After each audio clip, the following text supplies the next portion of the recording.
Hi guys! Good morning, good afternoon, good evening, and good day. RJYC Vlog here. So I'm back. Pag-usapan natin ang mga bagay-bagay nitong nakaraang araw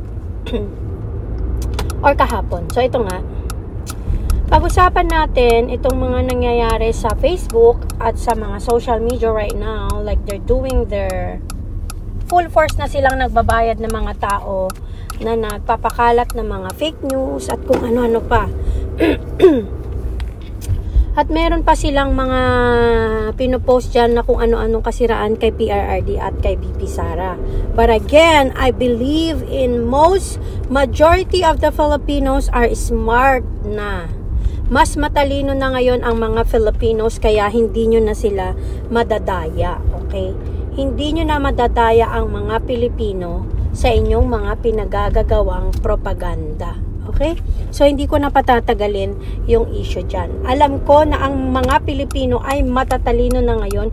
Hindi kagaya noon na madali silang nauuto at napapaniwala ng mga fake news. Okay? So, ito, i-discuss naman natin kung ano ang ginawa ng bansang Pilipinas at ng gobyerno ni Bangag ng lindol sa Myanmar at anong tulong di umano ang ibinigay nila sa Myanmar.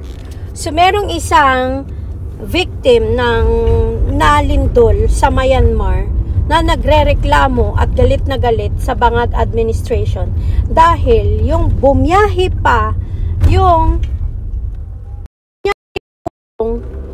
galing sa Pilipinas sa Bangag administration natulong daw para sa mga nasalanta doon ng lindol. Tapos pagdating lang doon, ang laman ng tulong na dala for 12 hours na trip ay ang laman ay tubig, biskwit at saka isang delata. Ganun lang. Wala pang halagang 200 pesos per bag. Ganyan kahayop ang Bangag administration. Ganyan sila kabalahura. Ganyan sila walang pagmamalasakit sa mga OFWs. How can you do that? When you can easily give away millions and billions of pera of mga kinukurakot nyo dyan sa mga taong kinakasangkapan nyo para sirain ang Dutertes. Ganun lang kayo magbigay ng mga pera, milyon, billion pa nga. Ganyan kayo magnakaw sa pera ng taong bayan. Tapos yung mga OFWs, hindi nyo man lang mabigyan ng proper na tulong. Grabe ka naman, Bangag. Anong klase namang presidente ka? Sasabihin mo, tutulong ka, tapos wala ka namang naibigay na kahit man lang sana pangtawid isang buwan o isang linggo man lang sana. Eh kahit isang upuan ko lang yung sardinas my gosh.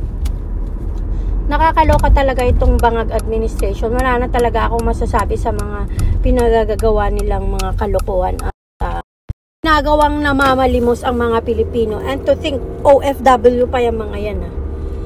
So, ewan ko na lang.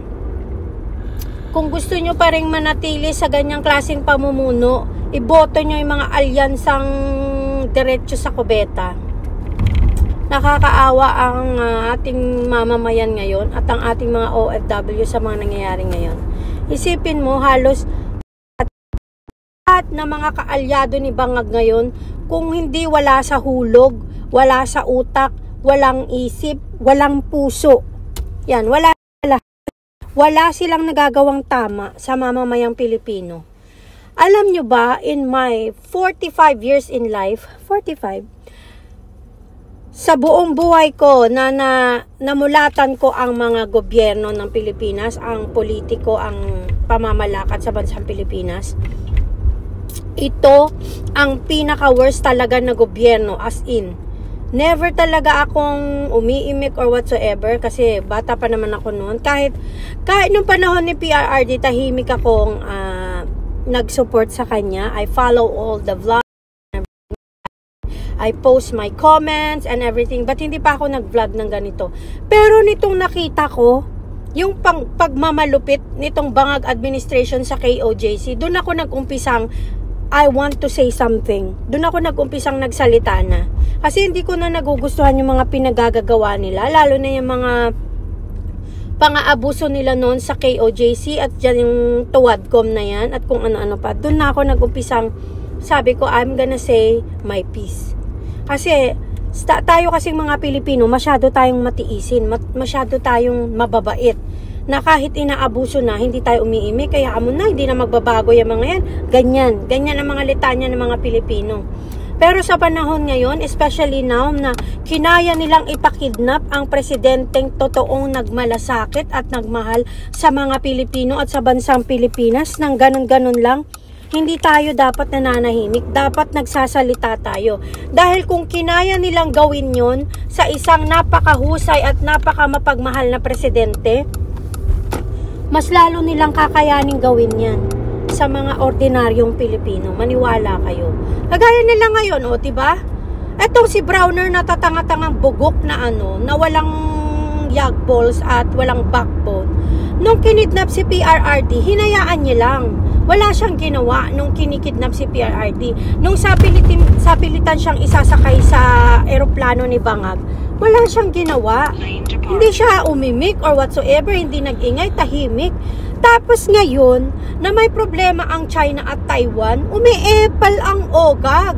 Umiepal at nag-iingay na ipinagyayabang pa niya na makikisali daw sila sa gulo. Sira ulo, diba? Ganyan kasira ulo at mga walang utak at puso itong mga kaalyado ni Bangag. Nawawalan sila ng logic, nawawalan ng isip, ng utak at lalong-lalo na ng puso. Ganyan yun. Basta kaalyado niya talaga, wala sa hulog. Kung hindi bangag, hindi naman nagbabangag, pero lutang ang utak at puso. Yan talaga ang iniiwan niya ngayon na halimbawa. Kung anong klase ng pamumuno niya, yan ang iniiwan niyang halimbawa sa mga kasamahan niya. Isipin mo yung tahimik ka habang kinikidnap yung presidenteng dinoble ang sahod mo at ibinigay yung mga pangangailangan mo nung presidente pa siya at siya ang umaako ng mga kasalanan at responsibility ng nangyari. Alam nyo ba mga tungang, explain ko sa inyo, ang war on drug, that means war on drugs, hindi mga drug addicts, hindi tao. Sa droga, ibig sabihin nun, susupilin nila ang droga. Walang sinabi si PRRD na tao yung susupilin niya. Ba't ang bobobo nyo? Wag naman ganyan. Gamitin nyo yung utak nyo. Lalo na itong mga idol si Bangag, idol si Leni Robredo na isa ding walang at walang puso.